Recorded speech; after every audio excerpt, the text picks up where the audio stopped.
নমস্কাৰ অসমবাসী ৰাইজ কি খবৰ সকলোৰে খবৰ ভাল সাগে আপোনালোকৰ মাজত লৈছো এটা নতুন খবৰ যেটো আপোনালোক দিব ওলাইছো ৰাজ্যৰ তিনিটাকৈ ভাল খবৰ তো ৰাজ্যৰ তিনিটা কি ভাল খবৰ আছে আজি আপোনালোকক এই ভিডিওৰ জৰিয়তে আপোনালোকক জনাম তো গতিকে ভিডিওটো কোনো স্কিপ নকৰিব হেকলৈকে চাই থাকিব তো বলক ভিডিওটো আৰম্ভ কৰো welcome to my channel good luck Assam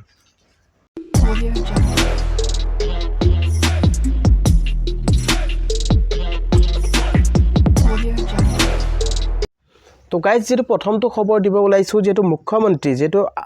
আত্মনিৰ্ভৰ অসম তো মুখ্যমন্ত্ৰী আত্মনিৰ্ভৰ অসম আঁচনি যেটো সকলোৱে জানে যেটো ৭৫,০০০ কৈ যেটো দিয়া হৈছিল ২৫,০০০ যুৱকক তো ইতিমধ্যে যেটো লাভ কৰিছে তো নতুনকৈ আকৌ যেটো এই আঁচনি আৰম্ভ কৰা হৈছে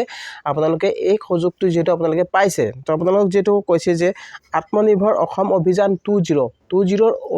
যেটো জৰিয়তে আপোনালোকে আবেদন কৰিব পাৰিব আৰু ইয়াত আপোনালোকক যেটো দিয়া হ'ব 2 লাখৰ পৰা 5 লাখ টকা আপুনি যদি 2 লাখৰ পৰা 5 লাখ টকা লাভ কৰিম বুলি ভাবিছে তেনেহলে আপোনালোকক মই আজি এই ভিডিওটোত জনাম কেনেকৈ আপুনি লাভ কৰিব আৰু আপোনাৰ এলিজিবিলিটি কি হ'ব তো চক প্ৰথমটো কথা ইয়াত যেটো আপোনালোক দেখাব খুজিছো নেট ওয়েবসাইটত আহিব আপুনি ওয়েবসাইটত আহিলে আপোনালোকে ইয়াত আত্মনিৰ্ভৰ অসম অভিযান 20 আপোনালোকে চাব তো ইয়াত চোৱাৰ পিছত ইয়াত আপোনালোকে গুটেখিনি অপচন ইয়াত চাবলৈ পাৰিব তো কেনেকৈ আবেদন কৰিব তো এই আঁচনিৰ বাবে আপুনি কেনেকৈ আবেদন কৰিব প্ৰথম যেটো পৰ্যায় হ'ব আপোনাৰ 1 নম্বৰতে পঞ্জীয়ন কৰিব লাগিব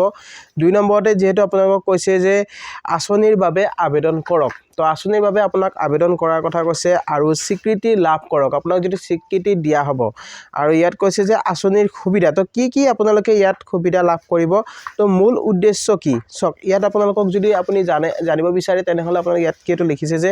উপযুক্ত ব্যৱহাৰ জৰিয়তে সকলো শ্ৰেণীৰ শিক্ষিত যুৱক যুৱতীৰ স্বনিয়োজনৰ ব্যৱস্থা কৰা যিবিলাক শিক্ষিত যুৱক যুৱতী আছে সেই সকলক যেহেতু এটা সুব্যৱস্থা কৰি দিয়াৰ বাবে যেটো এই আঁচনি মানে আৰম্ভ কৰা হৈছে অসম ৰাজ্যৰ উদ্যোগীমুখী পৰিবেশ তান্ত্ৰ সৃষ্টি কৰা তাৰ পিছত কৈছে যে নতুন বৰ্তমানৰ উদ্যোগৰ স্থাপনৰ জৰিয়তে গ্ৰাম্য আৰু চহৰ অঞ্চলত নিয়োগৰ সৃষ্টি কৰা তাৰ পিছত ইয়াত কৈছে যে উদ্যমী ব্যক্তি আৰু গোটসমূহক নতুন বৰ্তমানৰ অৰ্থনৈতিক কাৰ্যকলাপ গ্ৰহণ কৰিবলৈ আৰ্থিক সাহায্য প্ৰদান কৰা তাৰ পিছত কৈছে গ্ৰাম্য অৰ্থনীতিৰ প্ৰতি ৰাজ্য চৰকাৰৰ বিশেষ মনোযোগ শক্তিশালী কৰা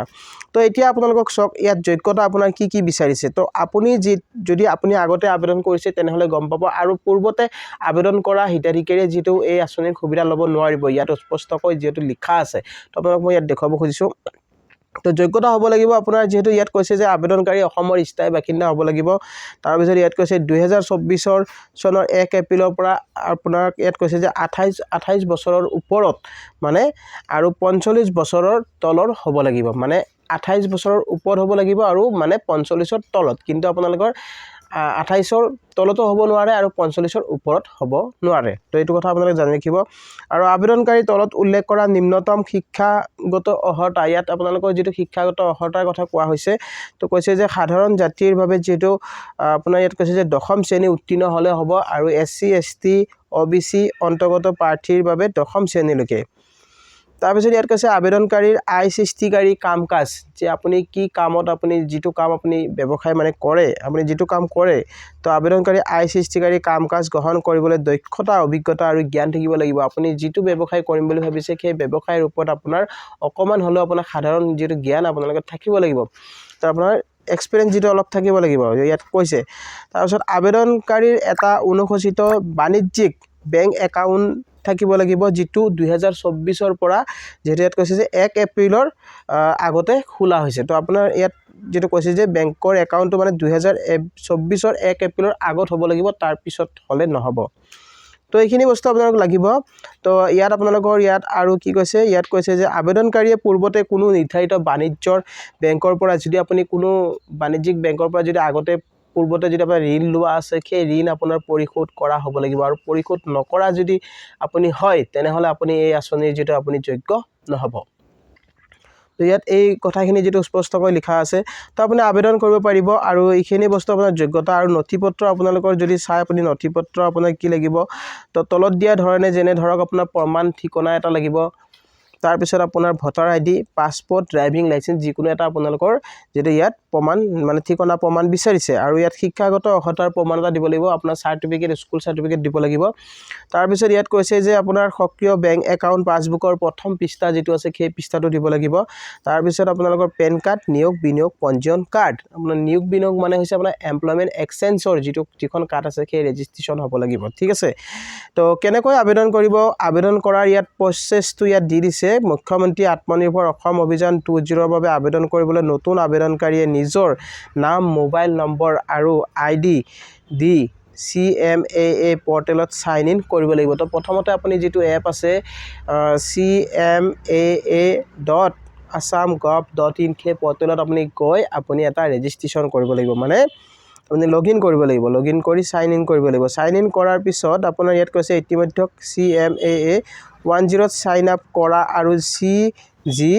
CMMA 10 হিতাধিকাৰী নহয় তেওঁলোকৰ পুনৰ সাইন আপ কৰাৰ প্ৰয়োজন নাই যদি আপুনি 10 যেটো আপোনালোকৰ কৈছে যে 10 যদি আপুনি আবেদন কৰিছিলে বা আপুনি যদি লাভ কৰিছিলে 10 যদি আপুনি এপ্লাই কৰিছিলে তেনেহলে আপুনি সাইন ইন কৰাৰ দৰকাৰ নাই তো আপোনাৰ যেটো তেওঁলোকৰ পুৰণি প্ৰমাণপত্ৰ ব্যৱহাৰ কৰি লগইন কৰিব পাৰিব তো আপুনি পুৰণি প্ৰমাণপত্ৰখন দিলে আপোনাৰ হৈ যাব তো এইখিনি কাম আৰু এইখিনি কৰিলে আপুনি হৈ যাব আৰু ইয়াত কৈছে যে এবাৰ লগইন কৰাৰ পিছত আবেদনকাৰীয়ে CMAA 20 টেবৰ অধীনত পঞ্জীয়ন প্ৰপত্ৰত স্থায়ী ঠিকনা ব্যৱসায়িক বিৱৰণকে আদি কে ধৰি সকলো প্ৰয়োজনীয় ক্ষেত্ৰ পূৰণ কৰিব লাগিব আপোনাৰ যেটো পঞ্জীয়ন প্ৰপত্ৰ আছে সেই পঞ্জীয়ন প্ৰপত্ৰ স্থায়ী ঠিকনা আৰু ব্যৱসায়িক বিৱৰণ আপুনি সকলোখিনি বস্তু আপুনি ইয়াত দাঙি ধৰিব লাগিব ঠিক আছে তো আবেদনকাৰীয়ে পঞ্জীয়ন প্ৰপত্ৰ জমা দিয়াৰ সময়ত সাধাৰণ শ্ৰেণীৰ SC ST আৰু OBC শ্ৰেণীৰ 100 টকা আৰু 200 টকা অনলাইন পেমেন্ট কৰিব লাগিব তো এতিয়া সক ইয়াত আপোনালোকৰ যেটো পেমেন্ট কৰাৰ কথা কৈছে এই পেমেন্ট কৰা অপচনটো যেটো এতিয়া নাই আপোনালোকৰ যেটো আগতে যেটো প্ৰসেস আছিল সেই সেম প্ৰসেস এটো তো আপোনালোকৰ ইয়াত পেমেন্ট কৰাৰ কথা কৈছে আবেদনকাৰীয়ে প্ৰপত্ৰ তাৰপিছত SC ST OBC শ্ৰেণীৰ 100 টকা আৰু 200 টকা অনলাইন তো আপোনালোক ইয়াত কৈছে যে আপোনালোকে পেমেন্ট মানে আপোনালোকে অনলাইন এটা ফিজ দিব লাগিব ঠিক আছে তো আগতে আপোনালোকে ফিজ দিব নালাগিছিল তো এতিয়া পৰা যেটো নতুন এটো সিস্টেম বনাইছে আপোনালোকে চাই ল'ব পাৰে তো ইয়াত কৈছে যে যিবিলাক সাধাৰণ শ্ৰেণী আছে যিবিলাক জেনাৰেল কাষ্টৰ তো জেনাৰেল কাষ্টৰ হলে আপুনি 200 টকা দিব লাগিব আৰু SC ST হলে আপুনি 100 টকা দিলে হ'ব তো হেতু আপোনাৰ ৰেজিষ্ট্ৰেচন ফিজ হয় তো ৰেজিষ্ট্ৰেচন ফিজটো আপুনি যেতিয়া অনলাইন কৰিব তো অনলাইনটো আপোনালোকৰ ইয়াত জমা দিব লাগিব তো অনলাইন যেটো চলি আছে আপোনালোকে যদি অনলাইন কৰে তো কৰিব পাৰে তো cmaa.assam.gov.in তাত গৈ আপোনালোকে অনলাইন কৰিব পাৰিব তো আপোনালোকে যেটো এই আঁচনিৰ পৰা যেটো 2 লাখৰ পৰা 5 লাখ টকা আপোনালোকে লাভ কৰিব পাৰিব তো অতিকৈ ভাল খবৰ তো সোনকালে আপোনালোকে আবেদন কৰক আৰু এই আঁচনিৰ ধন যেটো আপোনালোকক সোনকালে যেটো মুকলি কৰি দিয়া হ'ব যদি অনলাইন কৰাৰ পিছত যেতিয়া আপোনালোকৰ মুখ্যমন্ত্ৰীয়ে কৈছে যে অতি সোনকালে আপোনালোকক এই যেটো আপোনাৰ আঁচনিৰ যেটো ধনসমূহ যেটো দিয়া হ'ব আগতে যেটো এবাৰ যোৱাবাৰ যেটো বহুতো ক্যান্ডিডেটে এপ্লাই কৰিছিলে কিন্তু বহুত ক্যান্ডিডেটে যেটো পোৱা নাই তো এবাৰ যেটো মুখ্যমন্ত্ৰী দিম বুলি কৈছে তো আপোনালোকে সোনকালে এই আবেদন প্ৰক্ৰিয়াটো কৰক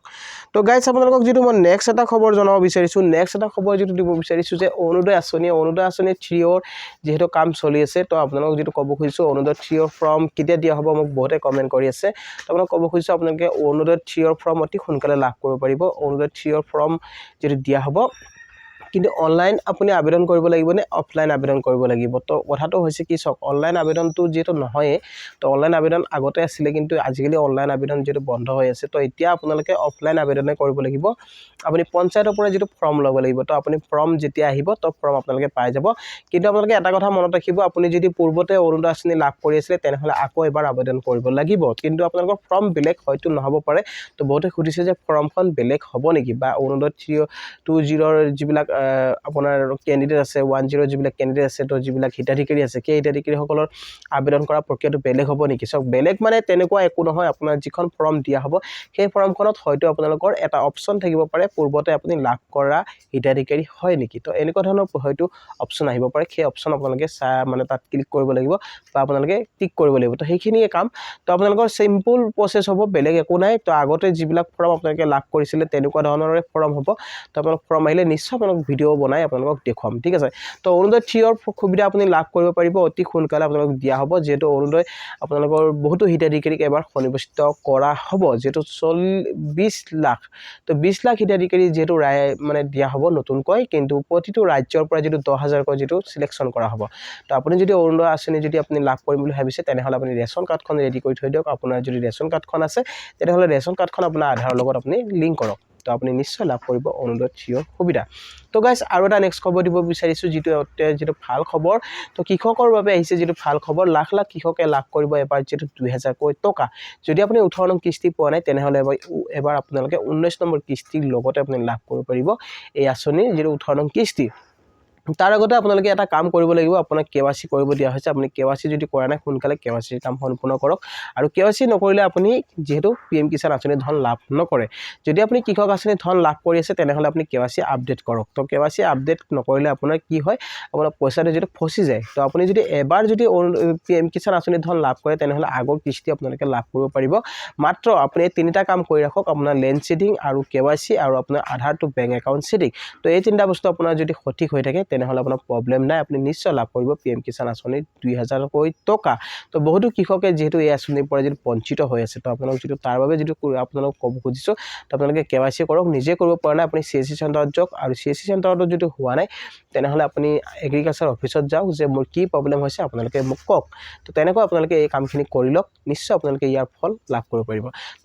তো আই হোপ আপোনালোকে নিশ্চয় ভিডিওটো বুজি পালে তো আজিৰ ভিডিওটোত আপোনালোকক এইখিনিয়ে জনাব লগা আছিল ভিডিওটো চাই কেনেকুৱা পালে জনাব ভিডিওটো চাই যদি ভাল পাইছে তেনেহলে এটা লাইক আৰু শেয়াৰ কৰি দিব নাপাহৰিব আৰু লগতে চেনেলটো যদি নতুনকৈ আহিছে তেনেহলে সাবস্ক্ৰাইব কৰি ৰাখিব আৰু কাষত থকা বেল আইকনটো প্ৰেছ কৰি দিব যাতে এনেকুৱা ধৰণৰ নতুন ইনফৰমেশ্যন আহিলে সকলোতকৈ আগত পাই থাকে তো গাইস আজিলৈ মানে জয় অসম